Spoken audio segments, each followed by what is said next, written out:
से आज इसके बारे में क्या अ, संदेश देना? सबसे पहले तो अपनी वाणी को प्रारंभ करें उससे पूर्व सप्रेम राधे श्याम।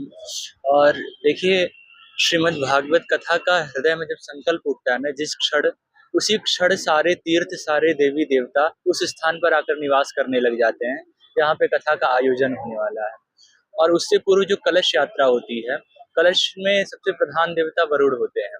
कलश यात्रा के माध्यम से जैसे हम यहाँ पे कथा कहने आए हैं, तो यहाँ के आसपास के जो देवी देवता, जैसे गोरक्ष धाम से हमारी यात्रा प्रारंभ हुई, उनकी आराधना करके उनसे आज्ञा लेकर के फिर हम कथा प्रारंभ करते हैं, क्योंकि ये कथा बस एक लोगों के कल्याण की नहीं होती है।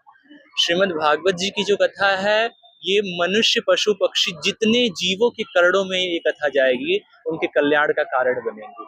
इस कारण से पहले ढोल नगाड़ों के द्वारा पूरे क्षेत्र में ये ज्ञान कराया जाता है कि अब कथा प्रारंभ होने वाली है। तो उस महापुण्य कलश यात्रा में बहुत सी माताओं ने भाग लिया, बहुत से लोगों ने भाग लिया। तो ये बहुत सौभाग्य की बात है कि ऐसी प्रेरणा संकल्प चैरिटेबल ट्रस्ट के हमारे नाना शिवदयाल मिश्रा जी और बाकी जितने अन्य सदस्य हैं, सबके मन में उत्पन्न हुई कि कथा होनी चाहिए। और ये इतना सुंदर संयोग भी है कथा का कि मार्गशीर्ष महीना है। भगवान कहते हैं मासा नाम मार्ग शीर्षो हम। भगवान कहते हैं 12 महीनों में मैं मार्गशीर्ष का महीना हूँ। वो सुंदर मार्गशीर्ष का महीना है। और उसमें सबसे सुंदर संयोग की बात तो ये बन गई कि कथा क्रम में जब चौथे दिन कृष्ण जन्म होगा, उस दिन बिहार पंचमी तिथि है। हमारे वृंदावन बाके बिहारी लाल उस दिन प्रकट होते हैं। उसी दिन श्री सीताराम जी का विवाह होता है। ये दोनों उत्सव भी इसी कथा के मध्य में पड़ रहे हैं।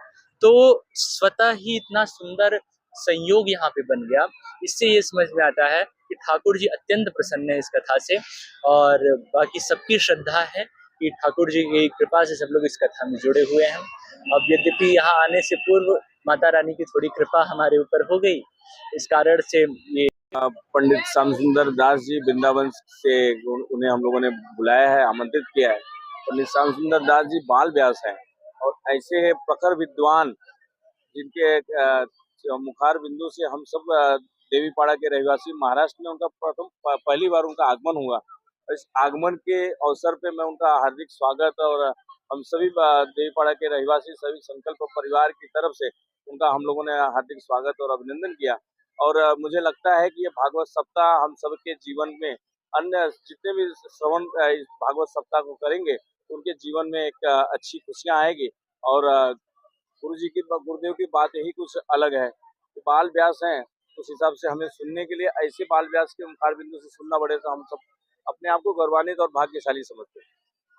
कितने लोग की आज यहाँ पे कलश यात्रा, कितने लोग की उपस्थिति यहाँ पे हुई? हम लोगों ने कम से कम 600 महिलाओं को साड़ी दिया था, जिसमें 650 के अन्य 200-300 कलश हम लोगों ने एक्स्ट्रा ऐसा फ्री में उन लोगों को एक्स्ट्रा रखा था कि और भी लोग आएंगे। लगभग मेरा सब कलश और साड़ी जितना हम लोगों ने टारगेट किया तो 700 के लमसम में सारे लोग आए वहाँ पे और सबने भाग लिया। और आप देखिए कलश यात्रा में लोगों का उत्साह कितना अच्छा, हिंदुत्व और सनातन धर्म को ये करने के लिए किस हिसाब से सारी महिलाएं और सारे लोग, युवा वर्ग और यंग लोग कितना आगे आ रहे हैं, ये सब कार्यक्रम करने का प्रेरणा और ये उसका स्वरूप है।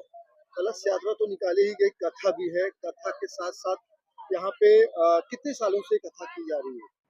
हमने 2020 में कथा यहाँ पे आयोजन किया था, तो 2020 में राम कथा का आयोजन किया था इसी ग्राउंड में। अब 2020 के बाद कोरोना और अन्य कारणों की वजह से हम लोग थोड़ा सा स्टॉप कर दिए। फिर 2024 में हम सबको एक बड़ा 2024 श्रीमद् भागवत कथा करने का योग मिला, जिसमें ये योग हम सबको नसीब में संकल्प चैरिटेबल ट्रस्ट के माध्यम से मिला है। हम सब संकल्प के लोग संकल्प चैरिटेबल ट्रस्ट इस चीज का बहुत गर्वान्वित अपने आप को महसूस कर रहे हैं।